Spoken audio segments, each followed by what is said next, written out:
అదైతే క్లియర్. అంటే ఇప్పుడు మీరు చెప్పేది ఏంటంటే ఏదైతే మనం జవాబు అనుకుంటున్నామో అది సత్యం కంటే అతీతం. జవాబు మనకు నచ్చింది, మనకు నచ్చింది, అది సత్యం వేరే అయి ఉండొచ్చు. ఒక అమ్మాయిని సెలెక్ట్ చేసుకోవడం మీద నీకు నచ్చిన అంశాలు ఉంది అంతే. నీకు ఆ అమ్మాయి ఎవరో తెలుసా? తెలియదు. ఇంకోటి ఏంటంటే సౌల్ అంటే ఆత్మ అంటే ఏంటి? ఏది ఎప్పటికీ మారదో దాని నిర్వచనం చెప్తున్నా. దాని మూలంలోకి వెళ్తే జవాబు ఉంది, కానీ అది నువ్వు నీలో చూసుకోవాలి, బయట ఎత్తుకులాడొద్దు.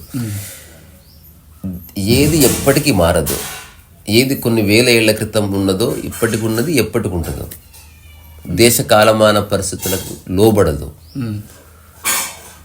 దేనికి ఆలోచన యొక్క అవసరం లేదు, దాన్ని ఆత్మ అంటారు. ఇంకా భగవద్గీతలు ఇట్లా కూడా చెప్పారు, ఏదైతే వర్షంలో నానదో, ఏదైతే ఎండలో ఎండదో, ఏదైతే నిప్పు లోపల కాలదో, దాని మాటను కూడా చెప్పుకోవచ్చు. దేనికైతే అసలు వినాశనం లేదు, అదే ఆత్మ. సో మరి అదేందో చెప్పలే, దాని యొక్క క్వాలిటీ చెప్పారు. ఇప్పుడు నీకు చిన్న ఎగ్జాంపుల్ ఇస్తా. ఎగ్జాంపుల్, ఆత్మ యొక్క తత్వము చాలా వాటిలో ఉందనేది నా అనుభవం. ఆత్మకి పరమాత్మకి అంత ఒకటే. నదిలో నీళ్ళు ఇంటికి తెచ్చుకుంటే అది ఆత్మ, నదిలో కలిపితే పరమాత్మ. అంటే ఈ యొక్క ఆత్మ అనేది పరమాత్మలో ఐక్యత కావాలి, అవసరం లేదు, అయ్యే ఉంది.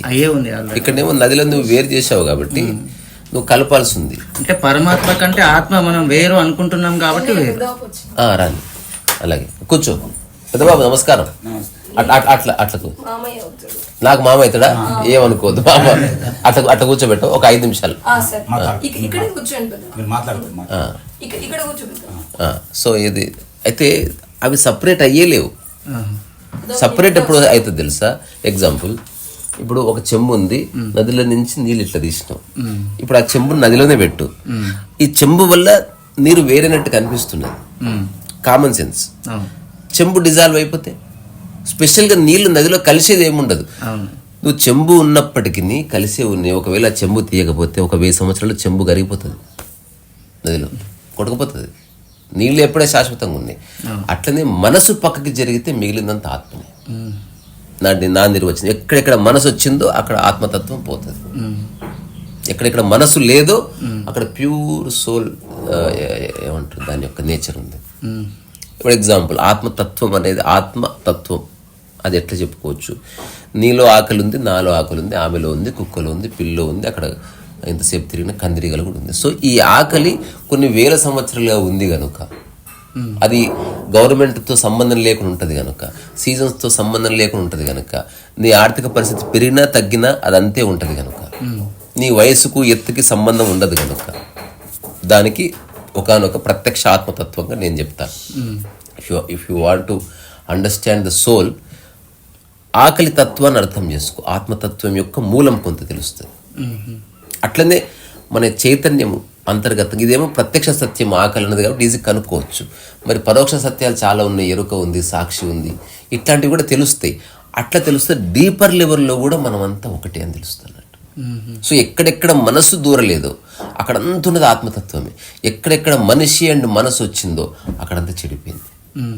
ఈ ప్రపంచంలో విధ్వంసం, వినాశనం, గొడవ కారణం మనస్సు. ఇప్పుడు ఒక 10 మంది మస్తు కొట్లాడుకున్నారు, అందరు రాత్రి తిని పడుకున్నారు, మనసు పక్కకి జరగడంతో ప్రశాంతత వచ్చేసింది, మళ్ళీ లేవడంతో మనసు వచ్చేసింది. అందుకని నా డెఫినేషన్ ఆఫ్ ఇది నాదంటే మళ్ళీ నేను అహంకారం తీస్తలేను. అంటే ప్రస్తుతం నా నుంచి బయటకు వచ్చిన స్టేట్మెంట్ అది ఎవరిదైనా ఓన్ చేసుకోవచ్చు. ఎక్కడెక్కడ మనసు లేదో అక్కడంతా ఆత్మతత్వం ఉండదు. నీలో ఏ క్షణం మనసు లేదంటే భేదభావం లేదని, భేదభావం లేని స్థితి ఆత్మతత్వం. సింపుల్. ప్రతి భయానికి వెనుక ఉంది. అంటే ఫర్ ఎగ్జాంపుల్, మనసులో వచ్చేటువంటి యాంగ్జైటీ కానీ, పానిక్ అటాక్స్ కానీ, అనవసరమైనటువంటి భయాలకి కానీ దాని వెనుక ఉన్నటువంటి కారణం ఫియర్ ఆఫ్ డెత్. అది మూలం. నిరంతరం ఫియర్ ఆఫ్ డెత్ ఎవరికి ఉండదు. అది అప్పుడప్పుడు ఎవరికైనా రావచ్చు. కానీ ఎలాగూ మరణం తప్పదు అని అర్థం చేసుకునే వాళ్ళు కొందరు. అసలు మరణించేది ఏదని అర్థం చేసుకున్నవాడు గట్టిగా పడతాడు. ఆ యొక్క మరణ భయాన్ని, ఫియర్ ఆఫ్ డెత్ ని జయించలేవు, సరైన ఓవర్కమ్ చేయలేవు. ఓవర్కమ్ అనే పదం మన డిక్షనరీలో తీసేసేయాలి. మన జీవితాన్ని పర్సనల్ డెవలప్మెంట్ నుంచి వచ్చిన పదం అది. Overcome, never overcome, understand. Overcome ఎందుకు అవసరం లేదు. నువ్వు ఓవర్కమ్ చేసేవాడు ఎవడు, ఓవర్కమ్ అవుతున్నది ఏది, మళ్ళీ ఇంకా తీవ్రమైన భయం వస్తుంది. అటువంటి భయాన్ని మనం యాంగ్జైటీ అంటే ఊహించుకున్నటువంటి భయాలు చాలా ఉంటాయి కదా, అర్థం చేసుకోవడమే. నీ చుట్టూ ఉన్న వాళ్ళందరూ నీ వాళ్ళని తెలిస్తే భయం పోతుంది. నీ దగ్గర ఉన్న వస్తువులు శాశ్వతం అని నువ్వు మర్చిపోతే అశాశ్వతం అని తెలుసుకుంటే భయం పోతుంది. ఏదైనా పుడుతుంది పోతుంది, ఏముంది ఇందులో అన్న ఒక యాంగిల్ లైఫ్ని చూస్తే భయం పోతుంది. నువ్వు ఎక్కడున్నా అంత నీ వాళ్ళే అనుకో, భయం పోతుంది. నువ్వు లైఫ్లో సాధించకపోయినా ఏం కాదు, ఇంత ఆకలి నిద్ర ఏ మూలైనా పడుకుంటా అనుకో, భయం పోతుంది. రకరకాలుగా నువ్వు ఎక్స్పెరిమెంట్ చేసి చూడాలి. అసలు చీకట్లో కూర్చుంది, ఎక్కడ కూర్చుందా, అసలు నీ జోలికి ఏవి రావని తెలుసుకుంటే భయం పోతుంది. ఒకవేళ నీ దగ్గరికి ఏదైనా వచ్చినా నేను చంపడానికి కాదు ఊరికే వచ్చిందని తెలుసుకుంటే భయం పోతుంది. సో రకరకాలుగా భయం పోతుంది, ఒక్కొక్కరికి ఒక్కొక్క విధంగా పోతుంది. అది వ్యక్తిని బట్టి అన్నట్టు, వ్యక్తిని బట్టి సాక్షాత్కారం. సో భయం ఉందా, రకరకాల పనికిరాని భయాలు అక్కర్లేదు. మరణ భయం అయితే అందరికి ఉంటుంది, కానీ మూలాన్ని పట్టుకున్న వాడికి మరణ భయంతో సహా పోతుంది. ఎందుకు, అసలు మరణించడమే లేదని తెలుసుకుంటున్నాడు. మరణించేది శరీరం మాత్రమే. There is something which never dies అని తెలుసుకున్నవాడు బయట. అందుకని మామూలుగా సూపర్ఫిషియల్గా చర్చించాలంటే భయం పోవాలంటే ఇది చేయి, తాయెత్తు పట్టుకోలేవు, అది చేయి, అదంతా అబద్ధం. భయం యొక్క మూలం అర్థం చేసుకో. అసలు మెయిన్లీ ఫియర్ వచ్చేది ఎందుకు, నీవు కాకుండా వేరే వాళ్ళు ఉన్నారు అంతే. ఇప్పుడు ఉదాహరణకు నా వస్తువు ఉంది చూడు, ఇది అత్యంత అమూల్యమైన బంగారం, ఎవ్వరు లేరు భూమి మీద, భయం ఉంటుంది, ఎత్తుకుపోతారని. చిన్న విషయం అసలు మనకు ఎందుకు భయం అవుతుంది, ఎవరో వస్తారో ఎవరో ఎత్తుకుపోతారు. దీన్ని ఈ ఆలోచన భయపెడుతుంది. ఎప్పుడైతే తెలిసిందో అసలు ఎత్తుకపోయేవాళ్ళు లేడు. నేను చిన్న జెన్ కథ విన్నా. ఒక జెన్ మాస్టర్ దగ్గరకు వచ్చి వాళ్ళ శిష్యులు చెప్తారు, మీ అత్యంత అమూల్యమైన వస్తువు మీ గ్లాసు, అది రాత్రి దొంగిలించబడ్డది. అసలు ఏది దొంగిలించబడదు ఇక్కడ, నిజంగా దొంగిలించబడ్డది, ఏది దొంగిలించబడదు, ఎవరో తీసుకెళ్ళారు. అవునా, మరి దొంగతనం అంటావు, ఇంతకుముందే నా కుర్చీ ఎవరో తీసుకెళ్ళారు, దొంగతనం చేసినట్ట. ఇప్పుడు అది తీసుకెళ్ళిన వ్యక్తి ఎక్కడో పెట్టే ఉంటాడు కదా, అక్కడ ఉంది నా వస్తువు. నా వస్తువు ఎక్కడుందో సేఫ్ ఉంటే చాలు, ఇంకో గ్లాస్ పట్టుకరండి, అయిపోయింది. చిన్న క్లారిటీ ఇన్ ద మైండ్. ఇప్పుడు నేను మానసికంగా ఏ వస్తువుతోనూ నేను సంబంధం పెట్టుకోలేదు. ఇది నేను నా ప్యూర్ సెల్ఫ్ అండర్స్టాండింగ్. ఇది ఇప్పుడు నన్ను ఎవడన్నా కౌగిలించుకున్నా వాడికి అది రాదు. ఇప్పుడు నేను నాదనుకుంటున్న అన్ని వస్తువులు పీకినా ఐ విల్ క్రియేట్ అగైన్. బాధపడేది లేదు, భయపడేది లేదు. చాలాసార్లు అంటే ఇప్పుడు ఈ మధ్య పెళ్ళయిన తర్వాత తలుపులు వేస్తున్నానేమో కానీ నా స్టూడియో ఎప్పుడు ఓపెన్ ఉండేది అంతే. నేను కొన్నిసార్లు ఓపెన్ చేసి సినిమాకి వెళ్ళి వచ్చేస్తుంటే మా ఓనర్స్ వాళ్ళు చెప్పేవాళ్ళు, ఎవరిని ఎత్తుకపోతే అంటే నువ్వే ఎత్తుకపోతే ఇంకెవడు ఎత్తుకపోడు, ఎందుకంటే నీకే వచ్చింది డౌట్ అది. ఒకసారి ఒక ఆయన ఉన్నాడు, ఎత్తుకపోయింటే ఏం చేస్తుంటే అన్నాడు. నేను ఎత్తుకపోయి అడగవలసి ఉంటుంది, నీకు ధైర్యం సరిపోలే ఎత్తుకపోవడానికి. నువ్వు నెక్స్ట్ టైం ఒక పని చేయి, ఇట్లా ఉంటుంది, ఏది ఎత్తుకపోతే వెతుకపో ప్లీజ్. అసలు నాతో చర్చించకు. నీకు అనిపించింది, నాకు అనిపించింది ఇల్లు ఓపెన్ పెట్టిపోవాలని, వెళ్ళిపోయినా చూడు, నీకు ఎత్తుకుపోవాలనిపిస్తే ఎత్తుకుపో, తర్వాత సంగతి నేను చూసుకుంటా. ఇంకా పునర్జన్మ ఉందంటారు. జన్మించేది ఏది అని, శరీరం జన్మిస్తలేదు అంటే శరీరానికి పునర్జన్మ లేదు, అయిపోయింది కదా. ఇప్పుడు మెమరీ ఏదైతే ఉంటుందో ఇక్కడనే రాడు కొడితే పీక్తుంది, నెక్స్ట్ జన్మ గుర్తుండేది సీన్ లేదు, తద్వారా మెమరీ జన్మిస్తలేదు. మరి పునర్జన్మించేది ఏది, ఆత్మకు మరణమే లేదని చెప్పి. అసలు పునర్జన్మ ఎట్లా చూసుకున్నా బక్వాస్ బోగస్, అది లేదు. ఎట్లుంటది అంటే చాలా మంది ఏం చెప్తున్నారు, అట్లా కాదు బిడ్డ, అదే ఆబ్వియస్లీ తద్వారా పునర్జన్మ లేనట్టు. మైండ్ కాదని నువ్వే చెప్తున్నావు కదా, కాదని నువ్వే చెప్తున్నావు కదా. మెమరీ అంతా పోయిన తర్వాత ఎగ్జాంపుల్, ఇప్పుడు హైదరాబాద్ అంటే ఇట్లుంటుందని తెలిస్తే నువ్వు హైదరాబాద్ ఉన్నట్టు తెలుస్తావునా? అదర్వైజ్ ఎక్కడ ఎట్లా ఎగ్జాంపుల్, ఇప్పుడు స్వర్గం అంటే ఎట్లుందో నీకు తెలియదు అనుకో. రెండోది, స్వర్గం అని తెలియాలంటే నీ ఊరు నీకు గుర్తుండాలి. ఇది దీని ప్రీ రిక్విజిట్. ఇది నీ ఊరు నీకు గుర్తుండకుండా స్వర్గం ఎట్లా తెలుస్తుంది? పోలికనే స్వర్గం, అవునా కాదా? ఆలోచించు. ఇప్పుడు ప్యాలెస్ ఉంది, గుడిసె ఉంటేనే ప్యాలెస్ ఉంది, ఉత్త ప్యాలెస్ ఎట్లుంది? పోలిక వల్ల ప్యాలెస్ ఉంది, పోలిక వల్ల అమితాబ్ బచ్చన్ ఉన్నాడు. అదర్వైజ్ గుడిసెనే ప్యాలెసే. ఇప్పుడు నీకు చనిపోయిన తర్వాత మెమరీ ఎంత పోయిందనుకో, అసలు నువ్వు స్వర్గానికి పోయినా స్వర్గంలో ఉన్నట్టు తెలియదు. అంటే కాంటెక్స్ట్ అది. ఇప్పుడు చిన్న పాప ఉంది, ఆ పాప బెంచ్ కార్లు పోయినా తెలియదు ఆ పాపకు, బికాజ్ తనకు కారే తెలియనప్పుడు బెంచ్ కార్ ఎట్లా తెలుస్తుంది. తనకు అన్ని కార్లు ఒకటి లారీలో తీసుకుపోయినా పండుకుంటుంది, అన్నిట్లో ఆడుకుంటుంది.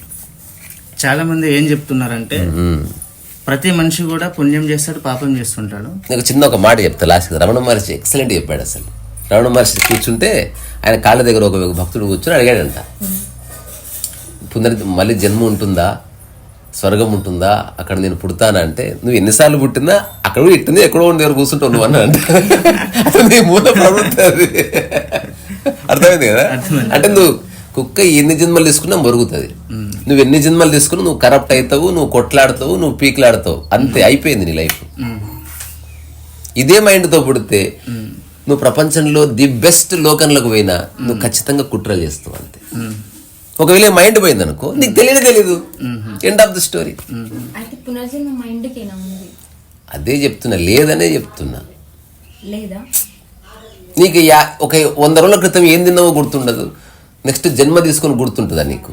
పోనీ ఏం పెద్ద పీకే కార్యక్రమాలు చేసిన గుర్తు పెట్టుకోవడానికి. నేను నాస్తిక ఆస్తిక అవన్నీ కాదు, ప్రాగ్మాటిక్. ఇది నువ్వు విచేసి ఆలోచిస్తున్నావు వాట్ ఈస్ లైఫ్. నేను అడుగుతున్న చిన్న ప్రశ్నలు. శరీరం ఎలాగో సేమ్ పుట్టదు, తద్వారా శరీరానికి పునర్జన్మ లేదు, ఆత్మకి మరణం లేదు, కాబట్టి అసలు జన్మ తీసుకోదు. మనస్సు లేదనుకో, సేమ్ మెమరీతో వేరే దాంట్లో పుట్టింది అనుకో, వేరే బాడీలో ఉపయోగపడుతుందా? ఉదాహరణకు అమ్మాయి మెమరీ అబ్బాయిలో వచ్చింది అనుకో, అప్పుడు చాలా పెద్ద కాన్ఫ్లిక్ట్ ఉంది. ఒకతనని నేను ఒక క్వశ్చన్ అడిగాను, నేను ఏమనంటే స్వర్గము నరకము ఉందా అని చెప్పేసి అడిగితే అతను ఏమనంటే, స్వర్గము నరకం ఒకవేళ లేనట్లయితే మనిషికి న్యాయం అనేది జరగదు. ఫర్ ఎగ్జాంపుల్ ఆయన ఒక ఉదాహరణ చెప్పాడు, ఏంటంటే ఒక తప్పు చేసిన వాడికి ఒక శిక్ష. ఫర్ ఎగ్జాంపుల్ హిట్లర్ అనే వ్యక్తి కొన్ని లక్షల మందిని చంపాడు. ఒకవేళ స్వర్గము నరకం లేనట్లయితే ఒక వ్యక్తి తప్పు చేసిన ఒకే శిక్ష, అటువంటిప్పుడు అన్ని లక్షల మందిని చంపితే ఈ ఆర్గ్యుమెంట్ ఒకే రకమైన శిక్ష ఏముంటుంది? దీన్ని ఏమంటారంటే జస్టిఫికేషన్ ఒకటి ఉంటుంది. అంటే నువ్వు ఏదో విధంగా నా సిద్ధాంతాన్ని ఇప్పుడు నేను ఒకటి ప్రతిపాదిస్తూ దాన్ని సమర్థించాలంటే దానికి తగ్గ ఎగ్జాంపుల్స్ ఎత్తుకులాడతా. ఇప్పుడు బ్యాంక్ ఎందుకు అవసరం, కొత్త బ్యాంక్ పెట్టాలనుకుంటున్నాను. ఎందుకు అవసరం అంటే పెద్ద పెద్ద దొంగతనాలేనే, అందుకని బ్యాంకు పెట్టిన. అసలు నేను బ్యాంకు పెట్టడం కోసం దొంగతనాలని ఆసరాగా తీసుకొని చెప్తున్నా. సో మన సబ్జెక్ట్ హిట్లర్ కాదు, భూమి మీద అందరూ హిట్లర్స్ కాదు. ఎప్పుడో ఒకప్పుడు ఒక దరిద్రుడు పుడతాడు, వాడేదో మూర్ఖపు ఆలోచనలతో కొన్ని పిచ్చి పనులు చేస్తాడు. సో ఇప్పుడు వాడి కోసం స్వర్గాన్ని మనం తీసుకురావక్కర్లేదు, అంతే. అంటే ఒకడెవడో తప్పు చేసాడని మనం ప్రపంచాన్ని మొత్తం ఆ కేటగిరీలో చూడక్కర్లేదు. అయితే న్యాయం అనేది ఏ విధంగా ఉంటుంది అని చెప్పేసి ఇంకోటి, స్వర్గం నరకం పక్కన పెట్టు. ఒకవేళ పునర్జన్మ ఉందనుకో, స్వర్గం నరకంతో సంబంధం లేదు. ఇంకా పునర్జన్మ మళ్ళీ స్వర్గం నరకం ఎక్కడది? నెక్స్ట్ జన్మ లేదంటేనే స్వర్గం నరకం వస్తుంది కదా. అప్పుడు ఒకవేళ నరకం ఉంటే దానికి తగ్గట్టు శిక్ష వేస్తారు. శిక్ష ఎవరో వేస్తారు అనుకో, అప్పుడు ఇతను అక్కడికి వెళ్ళినా కూడా కొంచెం లోపాయకారిగా డబ్బులు ఇచ్చో ఏదో చేసో శిక్ష తగ్గించుకుని ఎట్లా అట్లా సర్వైవ్ అవుతారు. అక్కడికి వెళ్ళినా కూడా ఒకవేళ మనసు అంటూ ఉంటే అందరికీ అసలు జస్ట్ మీరు ఊహించుకోండి, మనసు అనేది లేకపోతే పనిష్మెంట్ ఉందా? లేదు. ఎండ్ ఆఫ్ ది స్టోరీ, అంతే. ఇప్పుడు చిన్నపిల్లలకి మీకు తెలుసో తెలీదో, ఒక 2 ఏళ్ల పాప ఐసీయూలో ఉందనుకో, ఆ పాపకి ఏం తెలియదు. అది తన శరీరం అవస్థ పడుతుంటే తన మనసు ఫ్రీ ఉంటుంది. తనకి ప్రాణభయం కానీ, నేను ఏదో కోల్పోతున్నాను కానీ, నేను మరణించబోతున్నాను ఏముండదు, చూడడం ఉంటుంది. రెండోది, ఆ టైంలో నువ్వు ఆడిస్తే ఆడుకుంటారు. నేను టెస్ట్ చేసి చెప్తున్నా, you don't have any fear. ఎందుకంటే అసలు ఇంకా ఆ ఫియర్ ఎంటరే కాలే ఆ మనసులో. అదే ఒక యువకుడు అనుకో, వాడికి భయం వేస్తుంది, నేను ఉంటానా, నేను బతకాలి, నేను సినిమా చూడాలని వాడేదో అంటున్నాడు, భయపడుతున్నాడు, వాడికి ఏదో అటాచ్మెంట్. అందుకని సిద్ధాంతాలు అనంతంగా ఉన్నాయి. మనం మన మైండ్తో కాస్త విచక్షణతో అన్వేషించి ఒక ఆన్సర్ సంపాదించుకొని నిశ్శబ్దంగా దాంతో జీవించాలంతే. రెండోది, నువ్వు జవాబులు తెలుసుకున్నా తెలుసుకోకపోయినా ఉన్నాయి, లేనివి లేవు, అంతే. గ్రంథాలను మనం అనుకరించవచ్చా? అనుకరిస్తే ఎంత? ఏది అనుకరించవద్దు, వేదాలు ఆచరించాలి. అనుకరించడం ఏమిటి? అందులో ఏవైతే చెప్పారో చెప్పినట్టుగా అది చేస్తే నీకు సాటిస్ఫాక్షన్ అయితే వస్తుంది. అవి నిజంగా భగవంతుడు. రియల్ క్వశ్చన్ ఏంది, you are just believing that అక్కడ ఉంది స్వర్గం అని. ఒకవేళ పోయిన తర్వాత లేదనుకో, జస్ట్ ఇమాజిన్ చేసుకుని లైఫ్ ఎట్లుంటుంది. ఇది మనిషి యొక్క ఇనిషియల్ అంటే ప్రిమిటివ్ థింకింగ్ అది. అంటే ఇప్పుడు వీళ్ళు ఊహించిన స్వర్గము ఏమంత గొప్పగా ఉండదు. ఇప్పుడున్న స్టార్ హోటల్ కంటే 100 రెట్లు తక్కువ ఉంటుంది అది. అప్పుడు ఏముందబ్బా, గుడిసెలు, ఆ మట్టి, ఆ హీట్ లోపట ఏం జీవితం రా బాబు ఇది, ఇంకేదో ఉంటది అని ఒక తాయిలని చెప్తే నమ్మారు. ఇప్పుడు ఒకప్పుడు గౌతమ బుద్ధుడికి 3 ప్యాలెస్లు ఉండేవి. చలికాలానికి ఒక ప్యాలెస్, ఎండాకాలం ఆ ప్యాలెస్ ఈ రూమ్ కంటే చిన్న ఉంటుంది తెలుసా. ఉత్త మట్టి గోడలు. ఆ ప్యాలెస్ అంటే ఏంది, తడిబట్టలు వేస్తారు అంతే. అతిగా చెప్పడం అంటే ఇప్పుడు మానవులే రాస్తారంటారా వాటిని? నేను అట్లా చెప్పకూడదు, ఎందుకంటే మనోభావాలు దెబ్బతింటాయి. అంటే ఇప్పుడు ఏకాంతంలో చాలా చెప్పొచ్చు, అంటే నాకు చాలా తెలుసు, నేను చదివిన, స్టడీ చేసిన. కానీ ఏదేమైనా ఎవరికి వాడు నిర్ణయించుకొని కొన్ని విషయాలు మనిషికి వదిలేయాలంతే. ఇప్పుడు ఆత్మజ్ఞానం ఉంది, అది హిందూ ముస్లిం ఎవరికైనా వర్తిస్తుంది. ఆకలి లాంటిది అది, దానికి రిలీజియస్ ప్రాస్పెక్ట్స్తో సంబంధం లేదు. అట్లా కాకుండా you are bounded by religious traits అనుకో, ఇంకా దాన్ని అనుభవించు. నువ్వు మరణిస్తున్నప్పుడు జస్ట్ ఒక ఊహతో వెళుతావు, కానీ సరిగ్గా మొత్తం చదివితే తెలుస్తుంది ఇంకా స్వర్గం గేట్లు open Kali. It takes time. చదివిన వాళ్ళకి తెలుస్తుంది. అంటే స్వర్గం గేట్లు ఓపెన్, అందరు అనుకుంటున్నారు మరణించిన స్వర్గానికి పోతామని. అసలు స్వర్గం గేట్లే ఓపెన్ కాలేదు, ఇంకా ఎప్పుడు ఓపెన్ అయితే కూడా రాసింది. అది చదివితే నీకు దిమ్మ తిరిగిపోతుంది. అందుకే డోంట్ నో ఎవ్రీథింగ్. అది చెప్పకూడదు, అది నీకు తర్వాత చెప్తా. మైండ్ అంటే మనసు, భేదం. భేదం అంటే అంటే ఇప్పుడు ఇది ఉంది, దీన్ని దీనిగా చూసినావు, దీనిగా చూస్తే మనసు ఎట్లుండాలో అట్లుంటుంది. మనసు ఎప్పుడు రియల్గా ఆవిర్భావం జరుగుతుంది అంటే దీంతో పోల్చినప్పుడు ఆవిర్భావం, మనస్సు ఆవిర్భావం స్టార్ట్ అవుతుంది. అదొక పద్ధతి, అక్కడితో ఆగిపోలే. ఎక్కువ మంది నీకు పదే పదే చెప్పి నువ్వు నమ్మిన అంశం నీ మనసు అవుతుంది. అందరినీ చూసి ఏదో కావాలనుకుంటావు చూడు, అది నువ్వు మనసు అవుతుంది. తర్వాత ఏమీ తెలియకుండానే నీలో ఏర్పడ్డ కొన్ని ధారణలు ఉంటాయి. ఎగ్జాంపుల్ స్వర్గం నరకం ఉంది, అదంతా నీ మనసు అవుతుంది. ఇట్లా ఈ 5-6 రకాలుగా మనసు ఏర్పడుతుంది నిరంతరం. ఇప్పుడు చిన్న పాప ఉంది, నవ్ షీజ్ ఇన్ ది అది ప్రాసెస్లో ఉంది అన్నట్టు. అది ఒక 50 ఏళ్ళు వచ్చిన తర్వాత ప్రాసెస్ ఆగిపోయి స్థిర నిర్ణయాలు ఏర్పడతాయి. అంటే ఒక మైండ్ ఎస్టాబ్లిష్ అయిపోయింది, నేను ఇదే తింటాను, ఇలాగే తింటాను, అది తప్పు, ఇది రైటు, ఇట్లనే చేయాలి. ఆ పెళ్లి కొడుకే పెళ్లి కూతురు కాళ్ళు వత్తాలి ఫస్ట్. ఏదో వీడు ఎక్కడ తెలుసుకొని చెప్పాడేమో మరి. అట్లా వాడు నమ్ముతున్నాడు దాన్ని. మా సాంప్రదాయాలు అంతే, మా ఇంట్లో అంతే. అక్కడి నుంచి గొడవలు. ఎప్పుడైతే మనసు స్థిరపడ్డదో గొడవలు స్టార్ట్ అవుతాయి. బికాజ్ నీకు కాన్ఫ్లిక్ట్ వస్తుంది. అందుకే మనసు ఉండాలి, కానీ 100% నువ్వు నమ్మకూడదు దాన్ని. ఫ్లెక్సిబుల్గా ఉపయోగించుకోవాలి. ఇప్పుడు ఈ కుర్చీ లాగా ఉండాలి మనసు. ఇట్లా ఎక్కువ మంది బంధువులు వస్తే ఇట్లా, ఇంకా ఎక్కువ మంది వస్తే లేపెట్టగలగాలి. అవసరమైతే నీ మనసుని చాలా బాగా వాడుకో, లేకపోతే కొంచెం వాడుకో. అవసరమైతే అసలు మనసే వాడుకోకుండా ఊరికే ఉండిపో. సో మనసు అన్నది మనం ఈ ప్రపంచంలో బతకడానికి ఒక సాధనం అంతవరకు.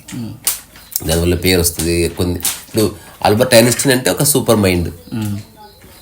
ఆల్బర్ట్ ఐన్స్టీన్ బాడీ కాదు కదా. అది రమణ మహర్షి అంటే మనసు లేనివాడు. మనలో వచ్చే థాట్స్ మనల్నే భయపెడుతూ ఉంటాయి. అట్లేం ఉండదు. అబ్సెసివ్ థాట్స్ అనేది వస్తుంది, ఆ థాట్ కి భయపడుతుంటాడు మనిషి. అది నువ్వు అర్థం చేసుకోవాల్సింది, ఎక్కడి నుంచి వస్తుంది ఫియర్ అనేది చూడాలంటే. From where it is coming. అది చూడనంత వరకు కాన్ఫ్లిక్ట్ ఉంటుంది. ఇప్పుడు మనకి చాలా విలేజెస్లో వచ్చేసి చాలా రకాలైన నమ్మకాలు ఉంటాయి. దిష్టి కానీ, మంత్రం కానీ, ఇటువంటి రకరకాల మూఢనమ్మకాలు ఉంటాయి. ఫర్ ఎగ్జాంపుల్ ఏదైనా ప్రాబ్లం అయితే డాక్టర్ దగ్గరికి వెళ్ళకుండా ఇంకెవరో ఒక యంత్రం కట్టేటువంటి దగ్గరికి తీసుకెళ్ళడం కానీ, తాయెత్తులు ధరించడం కానీ, ఎవరో మంత్రాలు చేశారని చెప్పేసి నమ్మడం కానీ, ఆ విధంగా మానసికమైనటువంటి సమస్యలను కూడా లేవు. చాలా మందికి మన సంబంధం లేదు, ఎవరి జీవితం వాళ్ళది. చనిపోయిన తర్వాత ఏంటి? ఏముండదు. ఒక బ్యూటిఫుల్ స్టోరీ ఉంటుంది. कब्रिस्तान लेके जाएंगे, फातिहा पढ़ेंगे और सब बैठ के पलाव खाएंगे. ఏం లేదు, ఏముండదు. మన పాయింట్ ఆఫ్ వ్యూలో ఒకటి, ప్రకృతి పాయింట్ ఆఫ్ వ్యూలో ఒకటి. ఇలా ఉంటుంది, అలా ఉంటుంది అని అంతా మనం ఊహించుకున్నాం. చచ్చిపోతే కుటుంబ సభ్యులు ఏడుస్తారంట, రా బంధువులు రా ఎంజాయ్ చేస్తారంట. ఈరోజు మస్తు లావు చచ్చిపోయిండు అని వాళ్ళ బంధువులందరినీ పిలుచుకుంటాయంట. నేను బతుకున్నప్పుడు మనుషుల పక్షంలో ఉండు, మరణించినప్పుడు రాబందుల దగ్గరికి వెళ్ళిపో. Now they are your family, let them celebrate. See అదంతా మన పాయింట్ ఆఫ్ వ్యూ. ఇక్కడ ఏది చచ్చిపోతూనే లేదు, ఇక్కడ రూపాంతరం చెందుతుంది, ఏది చచ్చిపోతుంది. ఇప్పుడు మొక్క నాటుతావు, మొక్క అంటే గింజ నాటితే గింజ భూమి మీద భూమిలో పట్టు నాటితే గింజ పూర్తిగా మరణించి తిరిగి జన్మ తీసుకుంటుంది, పూర్తిగా ఫ్రీజ్ అయిపోతుంది. ఎగ్జిస్టెన్స్ ఒత్తుతుంది అన్నిది. అంటే నువ్వు జస్ట్ ఇమాజిన్ చెయ్యి, ఈ సమస్త విశ్వము ఈ భూమి అంతా ఆ గింజ మీద ఇట్లా ఒత్తుతాయి. ఇట్లా ఒత్తిన తర్వాత ఒక 24 hours ఉంటుంది అది, ఆ పూర్తి నిశ్శబ్దం ఏకాంతం సుషుప్తి లోపల. అప్పుడు ఎగ్జిస్టెన్స్ ఇట్లా వదిలేసి అంటే దాని యొక్క ప్రాణశక్తిని ఇందులో ఊదింది. అది కథం ఎగ్జిస్టెన్స్ దూరం జరుగుతుంది, కొంచెం లూజ్ అవుతుంది మట్టి. అప్పుడు మెల్లగా అని ఇట్లా వస్తుంది, అయిపోయి. అట్లనే ఇప్పుడు ఒక మనిషి మరణించాడు, శరీరం మరణించింది, మన పాయింట్ ఆఫ్ ఏది మరణిస్తలేదు. అది నువ్వు అనుకుంటున్న మరణించే లోపు ఏదో జన్మ తీసుకుంటుంది లోపల, మెల్లగా ఎరువవుతుంది, సంథింగ్ ఏదో పురుగు పుడుతుంది. ఒక ఆయన చచ్చిపోతే అందులో 100 పురుగులు పుట్టాయి అనుకో, అవి అన్నీ మీ డాడీనే అట్లా అనుకుంటే అయిపోతుంది. ఇప్పుడు చూసినా మా డాడీ అట్లా బాయ్ అట్లా. తర్వాత ఏమైందంటే ఒక డాడీనేమో కోడి తింది, మిగతా 99 డాడీలు ఉంది చెప్పాలి. అసలు నేనైతే అట్లే చెప్తా. దేర్ ఈజ్ రూపాంతరతనే జీవితం, స్థిరత్వము కాదు. పనికిరాని పిచ్చినా కొడుకే స్థిరపడతాడు లైఫ్లో, ఎప్పుడు స్థిరపడదు. Never settle in life. నిరంతరం రూపాంతరం చెందుతూ ఉండు, శరీరం రూపాంతరం అంగీకరించు. ఇట్లా కూర్చోగలిగినావు, ఒక 25 ఏళ్ళు అయితే ఇట్లా కాళ్ళ మీద కాలు వేసుకుని కూర్చోలేకపోయాను అనుకో, పోరాడకు. అప్పట్లో అట్లా కూర్చుంటారు, అట్లా కాదు. అప్పుడు అట్లా, ఇప్పుడు ఇట్లా. తర్వాత ఇంకొక 20 ఏళ్ళు అయింది, ఆ తర్వాత కాళ్ళు లాగుతున్నాయి, మధ్య ఇట్లా ఒత్తుకుంటేనే మాట్లాడు. రూపాంతరాన్ని ఎంజాయ్ చేయి. Transformation is life. నిరంతరం మారుతున్న దాంట్లో కదలకుండా ఉండే చైతన్యానివిగా నువ్వు ఉండు. ఇది ఫ్యాక్ట్, ఇది జోక్ కాదు. అట్లా ఉంది. టైం పడుతుంది, ఒక్కొక్కరికి ఒక్కో టైం పడుతుంది. అంతేనా? అంత బాగుంది. అయితే ఊహకి ఎందుకు అలవాటు పడింది మనిషి మైండ్? రకరకాల కారణాలు. ఏంటవి? మనకి చిన్నప్పటి నుంచి ఉన్నది ఉన్నట్టు వాస్తవంగా ఎవరు చెప్పడం నేర్పేయాలి. అందరూ కాస్త ఎక్కువగానే తక్కువగానే చెప్తున్నారు. చిన్నప్పటి నుంచి మనకి స్టోరీస్లో ఉన్నాయి. జోక్ ఉంది, అనెక్డోట్ ఉంది, ఫేబుల్ ఉంది, షార్ట్ స్టోరీ ఉంది, నావెల్లా ఉంది, నావెల్ ఉంది, యాంథాలజీ ఉంది, పోయమ్స్ ఉన్నాయి. మనం చదివే అన్ని అక్షరాలు ఒకటి కాదు.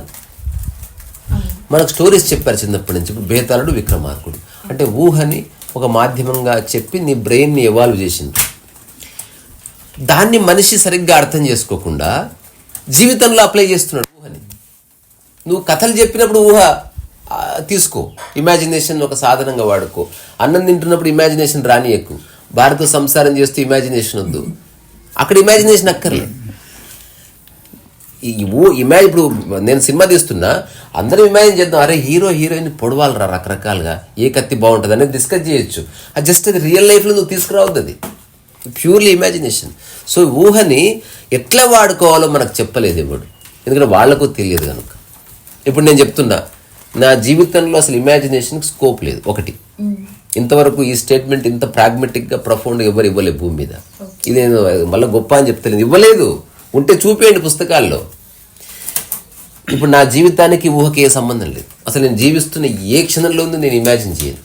పచ్చడి ఉంటే పచ్చడి, పప్పు ఉంటే పప్పు, బండ ఉంటే బండ మీద పురుగులు ఉంటే పురుగులు. ఎంజాయ్ కూడా చేయను, అది కూడా అబద్ధం, అది ఊరికే మాట వలసకి. నేను ఏది ఎంజాయ్ చేయను, అన్నిటినీ చూస్తాను. ఆ క్షణంలో ఏం జరుగుతుందో అది జరుగుతుంది. ఎంజాయ్ చేయడం అనేది యాక్చువల్ సాడిజం, తెలుసా నీకు? అంటే జనాలు ఊరికే తెలియకంటారు, you should never enjoy life. అది ఊరికి అబద్ధం. అది ఎంజాయ్ చేస్తున్నావు అంటే అంతకంటే ఎక్కువ బాధపడే సంఘటనలు వస్తాయి. సాక్షిగా ఉండు. ఎంజాయ్ లేదు, ఎంజాయ్మెంట్ లేదు, ఎంజాయ్మెంట్ లేకపోవడం లేదు. ఇప్పుడు ఇది కదా, అదే నేను సినిమా తీస్తున్నాను అనుకో, అస్సలు వాస్తవంలో ఉండదు, ఇంకా ఇమాజినేషన్లోనే ఉంటా చక్కగా. Every scene will be imagine in a good way. అర్థమైంది కదా తేడా? నువ్వు క్రియేటివ్గా ఉన్నప్పుడు ఇమాజినేషన్ని ఒక టూల్గా వాడుకో. నువ్వు మామూలు మనిషిగా ఉన్నప్పుడు బీ అన్క్రియేటివ్. లివ్ ఆర్డినరీ లైఫ్, అంత సింపుల్. నెల మీదకి వచ్చేసి క్రియేటివిటీగా ఉన్నప్పుడు నువ్వు ఏమైనా వేసుకో. చాలా సంతోషం. ఎప్పటి నుంచో ఉన్నటువంటి ప్రశ్నలకి చాలా చక్కటి సమాధానం. అదే ఆ సమాధానము నువ్వు ఏమంటారు, నచ్చితే తీసుకో, నచ్చలేదని వదిలేయకు, నువ్వు కూడా ఆలోచించు. Let us think rather than just come to a conclusion. అది నేను చెప్తున్నది. సో నువ్వు వృత్తిరీత్యా ఏమిటి మెడికల్ ఫస్ట్ ఎయిడ్ చేస్తుంటాం. అచ్చా, ఓకే, నైస్. చాలా రోజుల నుంచి ఎప్పటి నుంచో చూస్తున్న వీడియోస్ అన్ని కూడా, ప్రతి దాన్ని కూడా ఏంటంటే చాలా క్లిష్టమైనటువంటి ప్రశ్నలు కూడా చాలా సింప్లిఫై చేసి చెప్తుంటారు. ఆ విధానం చాలా బాగా నచ్చుతుంది మాకు. చాలా మంది నా మాటల్లో ఎక్కడ ఇమాజినేషన్ ఉండదు, వెరీ ప్రాక్టికల్. అవునవును. ఒక్కొక్కసారి వాటి కోసం మనం అనేక గ్రంథాలలో కూడా వెతుకుతుంటాము.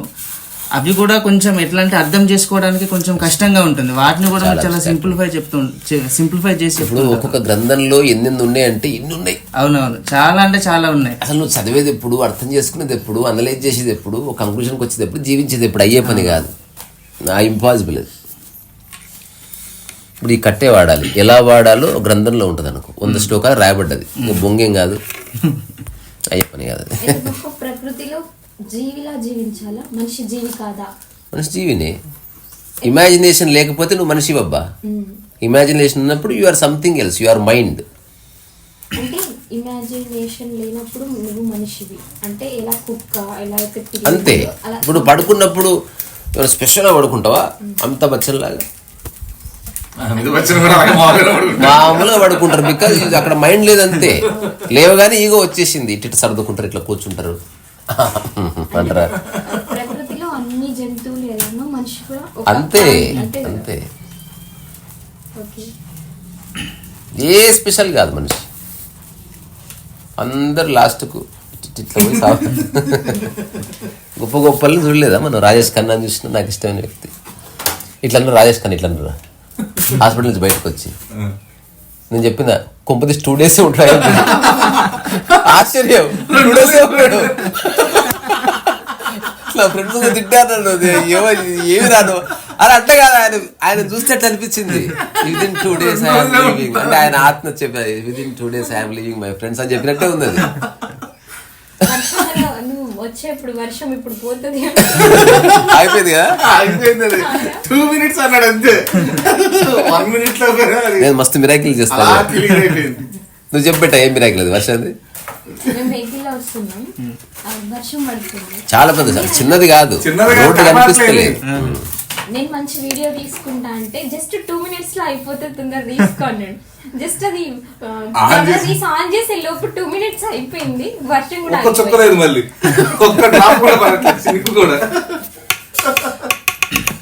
మేమందరం నీకు ఒక్కటే రావడం. ఒకసారి నేను శేఖర్ విన్సి వస్తున్నాం రామోజీ ఫిల్మ్ సిటీ నుంచి.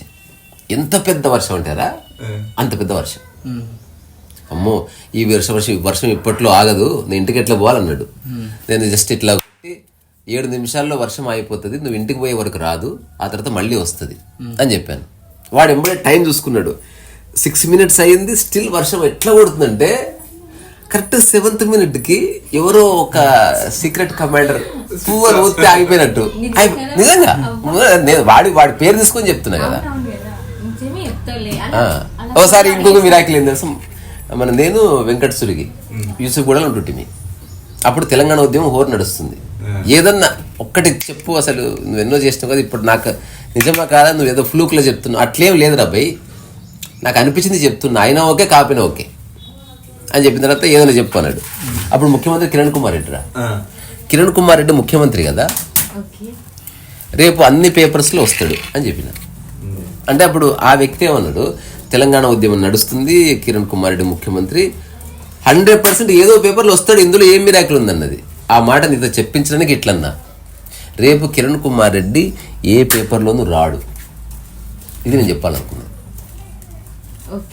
తన ఫోటో ఇంత కూడా పడదు, రేపు మాత్రం అయిపోయింది. నేను మర్చిపోయిన దీన్ని. నేను పొద్దున్న నిద్రలేసరికి ఇంటి నిండా న్యూస్ పేపర్లో ఉంది, దేంట్లో కిరణ్ కుమార్ రెడ్డి లేడు.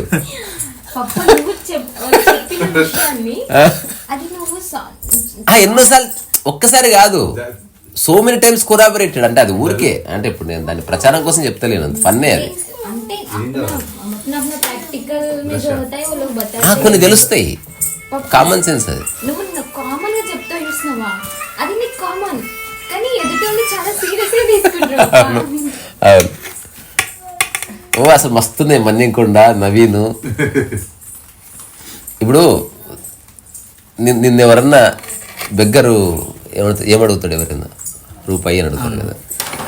యూనిక్గా బతకడం అనేది దాని గురించి మాట్లాడుతున్నాం మేము. ఏమో ఒక స్పెషల్ బెగ్గర్ ఉంటాడేమో భూమి మీద, ఇది హ్యాబిట్స్లో అట్లా వెళ్తున్నాం. వాడు వచ్చి అందరిలాగా రూపాయి ఆటని అడగకుండా నాకు థమ్స్అప్ దాగాలి ఉంది అని అడుగుతాడేమో. లైక్ ఇది ఈ మస్ట్ బి యూనిక్ పర్సన్. అట్లా ఉంటారా బా అన్న, అట్లా ఎవడు ఉంటాడు నా థమ్స్అప్ అని అనే లోపు వాడు వచ్చిండు, అన్న థమ్స్అప్ దాపి అన్నా ముందే సెట్టింగ్ చేసిన చేయలేదు రా నేను. వాడు అడుగుపో, వాడు ఎవడో కూడా తెలియదు నాకు. అడిగాడు రాక్సీ దగ్గర, రాక్సీ కాదు ఇట్లా ఎన్నుకుంటా చూడు, ఇట్లా లిటిల్ ఫ్లవర్స్ అక్కడ. నాకు తెలియదు రాడెవడు అని చెప్పినా నమ్మలేకపోయింది అసలు. ఇప్పుడు ఎగ్జాంపుల్ ఇంకోసారి నేను మన్యం ఇద్దరమే రామ్నగర్లో ఉంటుంటే ఒక రూమ్మేట్స్. అప్పుడు నేను ఈ డిస్కషన్ అంతా నేను ఎప్పుడో చేస్తున్నా చాలా మందితో. అప్పుడు నాకు కొందరే శ్రోతలు ఉండేటోళ్ళు, సాక్షికి ఎట్లుండాలన్నా అని అడిగాడు. టీ తాగుతూ మాట్లాడుకుందాం పదా మన్య. తర్వాత ఇద్దరం లోపల కుర్చీల మీద కూర్చోకుండా ఆ టీ డబ్బా బయట కెఫే అరుగుల మీద కూర్చున్న తర్వాత, చూడు మన్యం, ఇప్పుడు ఈ గ్లాస్ ఉంది, దాన్ని ఊరికి చూడు అంటే చూసినట్లు. ఇప్పుడు ఈ గ్లాస్ ఇక్కడ ఉంది, ఉన్నప్పుడు చూడు, పోయినప్పుడు కూడా చూడు అంటే ఎట్లా పోతుంది అంటే, ఏమో ఎవరినో ఎత్తుకపోతారేమో అన్న. ఒకడు రైలు వచ్చి గ్లాస్ ఎత్తుకుపోయాడు. అప్పుడు ఎట్లే ఉన్నా, అక్కడ చూడక మన్యం ఇక్కడ అసలు ఒక కపుల్ ఆఫ్ అవర్స్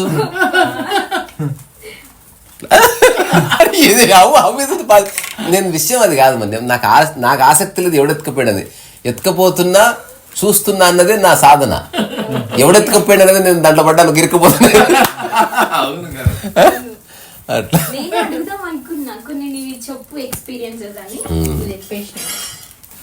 అట్లా.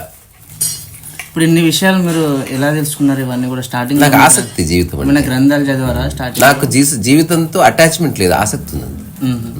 I'm interested. I like a small kid. నేను ఎప్పుడు నిత్య నూతనంగా ఉంటుంది నా మైండ్లో. ఇంత చెత్త కూడా లేదు. చెప్తే కదా నాది అనేది లేకపోతే ఏ చెత్త ఉండదు. ఇప్పుడు ఇది నాదైతే దీని తగ్గ చెత్త అంటుంటుంది. దాన్ని ఎవరిదేమంటే వాడి మీద కోపం వస్తుంది. నాదే లేకపోతే ఇంక చెత్త ఎక్కడ అసలు. మాట వరుసకే అనుకుంటాం అంతే ఇది నాదని. నిజంగా చెప్తున్నా, నా హృదయంలో నా మనసులో ఇంత కూడా నాదన్నది లేదు. అంత నాదే. ఏది అవసరమైతే అది వాడకదొబ్బుతుంది గౌరవంగా.